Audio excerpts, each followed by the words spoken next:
Welcome back to CBS News 24/7. Turning now to Capitol Hill, where lawmakers have until the clock strikes midnight tonight to pass a stopgap funding bill and keep the lights on in Washington. Senate Majority Leader John Thune will call for that vote sometime this afternoon. Here's where we stand today. These are all the Democrats and independents in the Senate. Republicans need at least 8 of them to get this bill through. The good news for GOP members, at least, is they've got 2 on their side. Pennsylvania Senator John Fetterman, and who is a sure yes. And in a sudden shift, Senate Minority Leader Chuck Schumer says he will now vote in favor of the bill. That's a surprising one. Here he is explaining that decision on the Senate floor this morning. Take a listen. Well, Mr. President, as everyone knows, government funding expires at midnight tonight. As I announced yesterday, I will vote to keep the government open.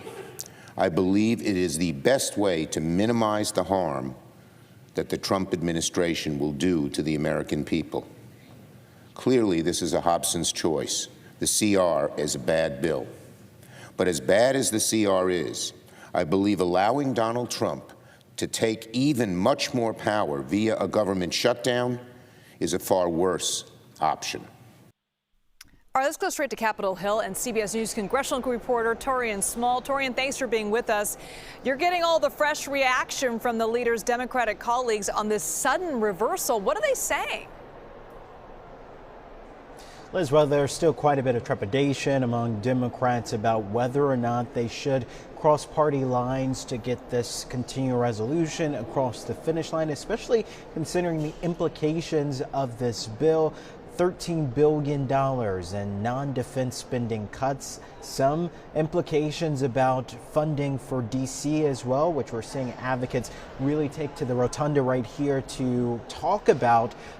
That's holding hard and heavy on the minds of many Democrats here, but quite a few have told our reporters that they're not expecting a shutdown to happen, implying that many of them are, at least when it comes to the cloture vote, on the side of Republicans and seeing it through. Now, Democrats are also angling for an amendment to the House CR that would shorten the time span of this stopgap measure. Instead of through September, they're looking at an April deadline to come back to the table and negotiate the spending package. But again, right now, it appears Democrats are on a different page than they were earlier in the week, many of them looking to avoid a shutdown at all costs. Yeah, and Democratic Senator Richard Blumenthal predicts the CR is also going to get done tonight. So does that mean basically more of his colleagues are just going to follow suit and kick the can down the road, so to speak?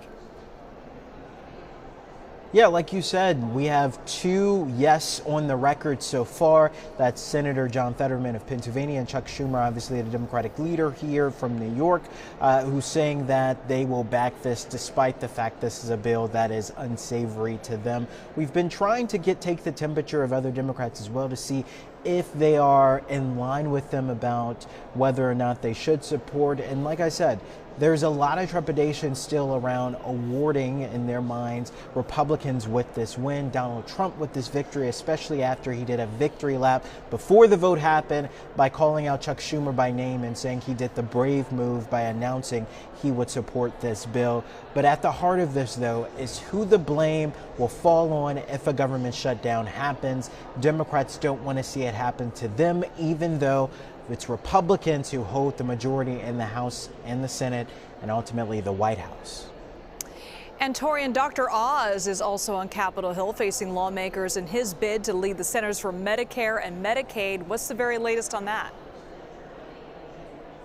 Yeah, much like past confirmation hearings, Dr. Oz is facing quite the grilling from Democrats on the Senate Finance Committee panel. This also comes after Democratic staff on that panel released this memo alleging that he severely underpaid taxes on Medicare between the years of 2021 to 2023.